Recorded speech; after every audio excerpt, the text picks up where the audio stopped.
Bienvenidos, buenos días. Esta es la historia del cuádruple crimen del cual comienza el juicio, que se extenderá, se presume, hasta fines de junio. Es así, el 27 de noviembre de 2011, 4 mujeres asesinadas, entre ellas una niña de tan solo 11 años y su madre, también víctima fatal de este crimen. Hay 2 acusados que están allí sentados en el banquillo de los acusados. Uno, aparentemente por todo lo que se ha aportado en prueba hasta ahora, Karateka Martínez saldría beneficiado de todas estas circunstancias, pero sin lugar a dudas el debate se dará allí frente al tribunal en lo oral y criminal allí en La Plata, y en consecuencia luego del debate vendrá el veredicto. Mauro Zeta tiene más detalles sobre este tema. Mauro, buen día. Buen día, Mauro. ¿Qué tal? Buen día. Es cierto esto de uno libre, otro preso. La gente no entiende cómo llega Osvaldo Karateka Martínez a este juicio en libertad y con una falta de mérito. No los quiero aburrir con lo técnico, pero esto significa que a criterio de una cámara, que es la Cámara Penal de La Plata, que tuvo 3 fallos distintos,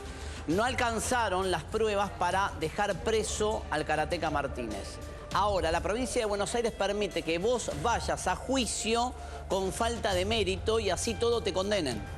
Es una facultad que tiene el nuevo código en la provincia de Buenos Aires. Esto significa que si al término del juicio, por más que esté en libertad, los jueces entienden que hay pruebas para condenar a Osvaldo Karateka Martínez, lo pueden condenar y dejar en cana el mismo día. Lo cual es lógico, la libertad durante el proceso no significa que seas inocente. No es equivalente a inocencia. Pero hay una diferencia, Claudio, con el otro. En el caso de Javier Layena Quiroga hay prueba directa. Sí. La gran diferencia entre uno y otro es Javier Layena Quiroga, el segundo sospechoso, principal a mi criterio sospechoso en esta causa, tiene su ADN en 6 evidencias genéticas de la escena del crimen. Es indubitable. Entonces, Quiroga. Sí. Vos decías segundo sospechoso y te corregías primero. Quiroga, según la prueba que hay, estuvo en la escena del crimen. Es el autor. Y es el autor material de los Sí. femicidios. Martínez, si no hay prueba en un sitio en donde hubo 4 mujeres, uno imagina corriendo o, bueno, intentando escapar de su agresor, ¿no hay nada, ningún rastro, ninguna evidencia de Martínez en el lugar del crimen?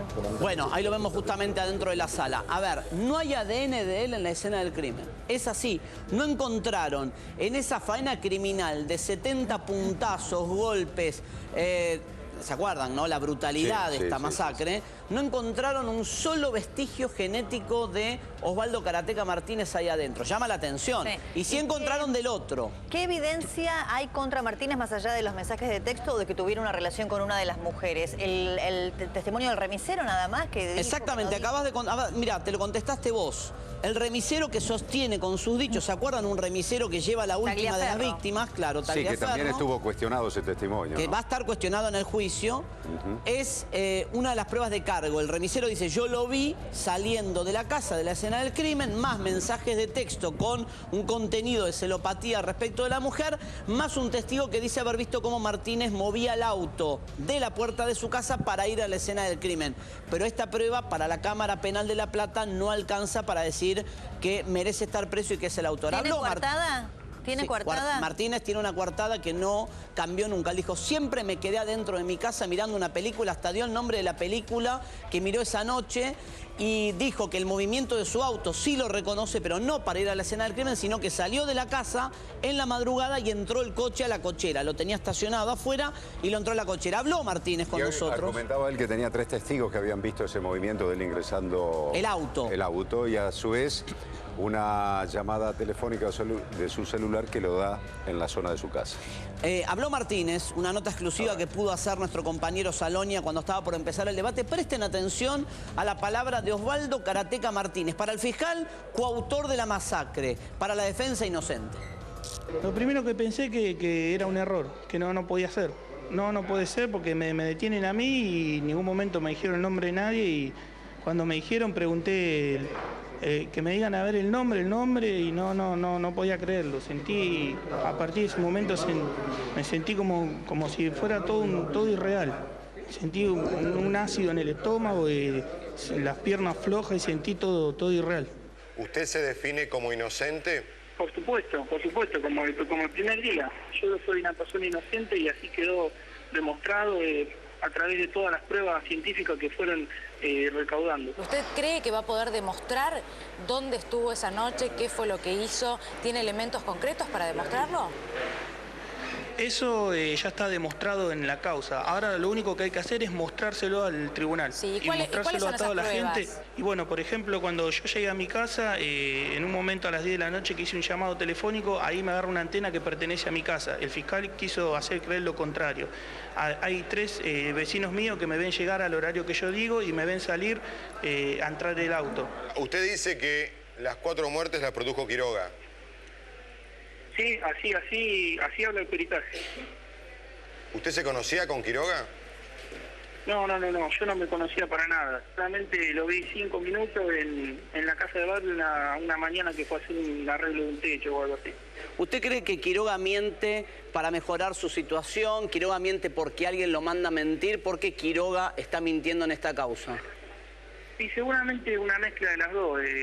Quiroga seguramente miente para mejorar su situación procesal, lo cual es una locura, y además seguramente alguien lo habrá incentivado, porque una persona no puede, nadie en sano juicio puede traer la ridiculez que dijo, que son un montón de cosas inconexas, que el fiscal lo único que hizo fue forzar una conexión para vincularme a mí.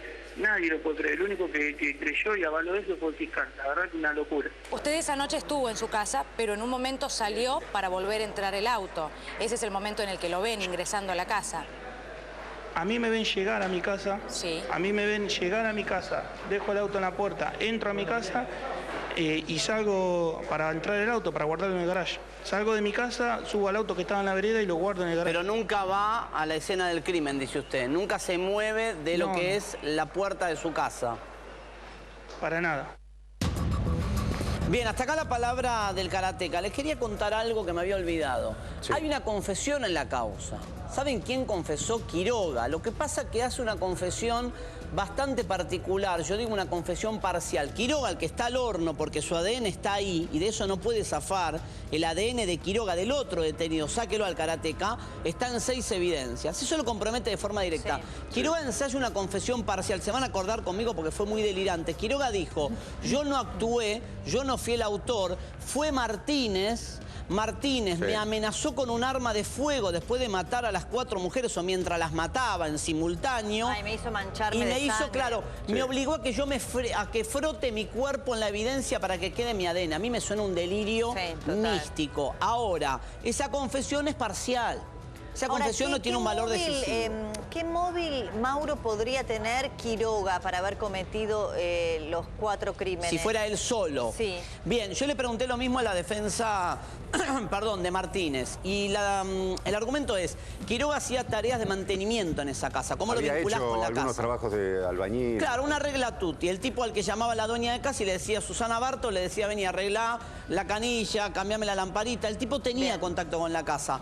El móvil posible a criterio de la defensa de Martínez, que no es válida del todo la interpretación, es que Quiroga pudo haber entrado para cometer un robo sabiendo que Bártole solía jugar en los bingos de la noche platense, tener dinero en efectivo, entra con el objetivo de robar, se encuentra con el resto de las protagonistas de la historia y las tiene que ir matando para eliminar testigos. ¿Había dinero efectivamente? Bueno, no se llevaron encontró. algo? 1.700 pesos, creo. Claro, pero muy poco, no el valor pasa, Mauro, de una suma. Lo que llama la atención de este caso es que es de tal magnitud pensar en 4 mujeres asesinadas y entre ellas una chiquita, una niña, que no parece posible el móvil, por ejemplo, del robo. O sea, para Quiroga le queda poco. Están las evidencias de él ahí.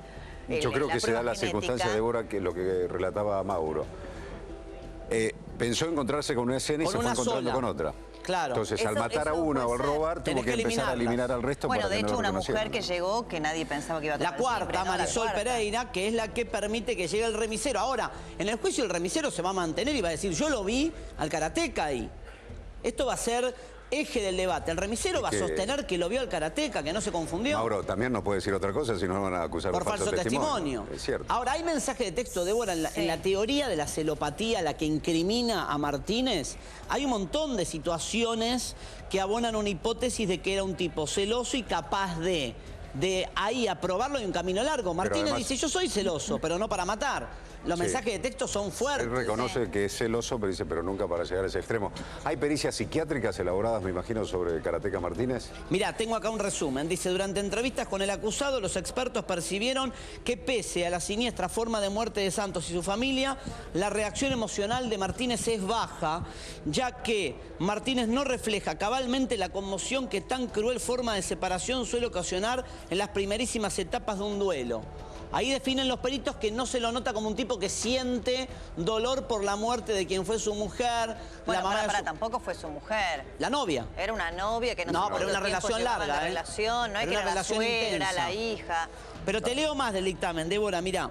Aclararon que esta circunstancia debe considerarse en un contexto de una personalidad con mayor facilidad para reconocer y abordar de una perspectiva racional y lógica sus conflictos que para hacerlo desde una más emocional. Sí, en cambio, incrementó paulatinamente en las sucesivas entrevistas con los peritos su preocupación, pesar y ansiedad por el encierro en un medio carcelario inhabitual e impensado para sí cuando estaba preso, ¿no? Por último, los estudios concluyeron que el acusado no posee enfermedad psiquiátrica alguna y que sus rasgos del tipo obsesivo no constituyen un trastorno en la personalidad. Los mensajes de texto que lo estábamos repasando en la apertura son mensajes que él le manda a ella 13 días antes del crimen, porque él se pone celoso porque se entera que ella volvió del trabajo y que el que la trajo del trabajo fue el patrón, el jefe. Sí, ahora, todo eso no te sirve para decir que el tipo es el autor, Mauro, no te alcanza. La secuencia criminal, ¿no? Para pensar si pudo haber sido una sola persona, si se presume que pueden haber actuado más. Pensando en que, salvo la chiquita, eran todas mujeres adultas, bueno, dos de ellas jóvenes con capacidad de defenderse. La chiquita estaba encerrada en una habitación. La chiquita en una habitación. ¿Cómo es la secuencia? Bárbara se estaba bañando. Que ninguna se pudo escapar, pedir ayuda o advertir que la otra estaba siendo asesinada en otro lugar de la casa. No, porque fue casi inmediato. De acuerdo con el fiscal Garganta, es inmediato. A ver, ¿cómo es la secuencia? Acordate que una se estaba bañando, sí, Bárbara se estaba bañando. Bien, la otra estaba en la con lo cual cocina. en la ducha no escuchás. La nena estaba en una habitación y Susana, la dueña de casa, en teoría, no me acuerdo la secuencia, quién muere primero. Después yo creo que él ataca a Susana en la Susana, la dueña. Después ataca a la nena. No, a la que estaba en la ducha. A Bárbara, que sale de la ducha. Después ataca a la nena. Y después tocan el timbre. Entra Marisol y la mata Marisol. Mujer, Marisol, y ahí también la asesina. ¿Sabes qué llama la atención? ¿Por qué la hace pasar a Marisol? A ver, si vos ya cometiste semejante crimen. Lo que pasa es que... ¿Por qué? O sea, ¿era más fácil no contestar? Y hubiese generado por ahí, pensó, no sé, en ese momento que iba a generar más incertidumbre y que claro. Si Marisol iba al encuentro... Entra, la mato y listo, termino esto y me voy. No, pero acordate una cosa, si Marisol, sabe que Quiroga supiese del encuentro que tenía Marisol con las víctimas. Si Marisol había acordado vía telefónica que iba a esa casa y él no habría... daba una chance de que Marisol empezara a preocuparse y a llamar a la policía porque no atendía a nadie desde adentro. Tal vez el hecho de hacerla pasar tiene que ver con eliminar un potencial testigo más. En definitiva, veremos qué pasa en el debate, la historia no está cerrada, empieza el juicio, se estima que termina el 10 de junio. Juicio largo, 10 de junio. ¿Puede un tipo solo matar a 4 mujeres como está descripta la acusación? Fueron 2. Bueno, habló el abogado también de Martínez y así... contaba lo que va a ser su estrategia de defensa. A ver. Que va a posibilitar justamente que pueda recuperar esa tranquilidad que necesita para seguir su vida normal. Es relativo el testimonio de Marcelo Tagliaferro, se va a dilucidar justamente en el debate y yo no creo, se puede hasta inclusive haber equivocado con la figura de la otra persona que está imputado, que es Quiroga. ¿Hay pruebas de ADN que lo estén implicando? Ninguna. De todas las muestras obtenidas en el lugar del hecho, debajo de las uñas de las víctimas que implican signos de defensa por parte de las víctimas hacia su agresor, en los elementos incautados en el PH de calle 28, no hay ningún solo elemento que tenga el ADN de Osvaldo Emir Martínez. Celoso posesivos, de alguna manera creo que todos tenemos un poquito de ese rasgo. La situación es que no hay, más allá de esa situación de mensaje de texto donde hablan de alguna pelea entre Bárbara y Osvaldo, eso no implica que la relación estaba cortada, terminada, ni mucho menos, todo lo contrario. Planes a futuros, cumpleaños que una sobrina al cual iban a ir juntos, demuestra a las claras que no había ninguna situación para hablar de un mal vínculo entre Bárbara y Osvaldo. Que se encontró con Osvaldo Martínez, no hay ningún elemento que así lo demuestre. No, eso es totalmente mendaz, no se juntó nunca con Osvaldo Martínez. No hay indicios de que más que una persona haya estado en el PH de 28, teniendo en cuenta que solamente hay pisadas de un rastro de zapatillas, después no hay ninguna otra pisada. ¿Cuáles son las pruebas fehacientes que hay en contra de Karateka Martínez? A mi entender, ninguna. La otra pregunta, saben, que me hacía recién mientras escuchaba la nota, es cómo vinculás a Martínez con Quiroga. Porque hay un tema que nadie puede explicar hasta ahora. Intentó el fiscal Garganta una explicación, porque los tenés que unir para que juntos cometan la masacre. El argumento era que los dos eran tipos que tenían problemas con sus mujeres, que se conocieron ocasionalmente horas o días antes y que juntos pergeñaron como una suerte de venganza de género masculino, de despecho, es decir, matamos en Quiroga se va a meter en combinación. semejante situación solo Suena por una delirante. suerte de solidaridad de género. Suena delirante. Ni siquiera Ahora, era su amigo. hay mensajes de texto que si uno los lee fuera de contexto, tienen que ver con una personalidad de celoso por parte de Martínez, que él admite ser celoso. Él lo Mira, tengo los reconoce mensajes eso. acá, los tengo acá, mira. Los mensajes se los manda el Karateka Martínez el 13 de noviembre de 2011, 13 días antes de la masacre. Se los manda a Bárbara porque está celoso, porque Bárbara Santos había vuelto de una salida nocturna con compañeros de trabajo, creo que entre ellos el jefe, ¿no? Y dice: Barbie, la verdad me decepcionaste, me dejaste un sábado esperándote sin dormir. Ese no era el trato, solamente era ir a comer, nada más. Estabas a 20 cuadras de mi casa y no viniste. Ese es uno de los mensajes, ¿no? Después le escribe: la primera vez que pasa esto, para colmo no confío en vos y te creo poco lo que me decís por cosas que pasaron anteriormente. Y dice: ahora que tenés la posibilidad de salir, lo haces sin pensar en las consecuencias.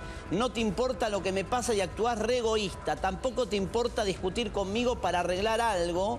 Es lo que le escribe Martínez a su novia. Siempre decís lo mismo. Ah, sí, como digas. Si es como vos decís, te cansás de ignorarme a pesar de que sabés que me molesta. Una cosa es ir a comer o volver a la noche como hago yo, y otra cosa es ir y no volver en toda la noche y encima un sábado. Y todavía no me contestaste por qué, no me avisaste para qué te pase a buscar. Bueno, son mensajes que le manda días antes. Ahora, insisto, que un tipo sea celoso per se no alcanza si no tenés pruebas para decir que es el asesino. No. La justicia no tiene que evaluar conductas de celopatía, tiene que evaluar evidencia. Ese es el punto que tiene que discutir este juicio. Gracias, Mauro. En instante seguimos.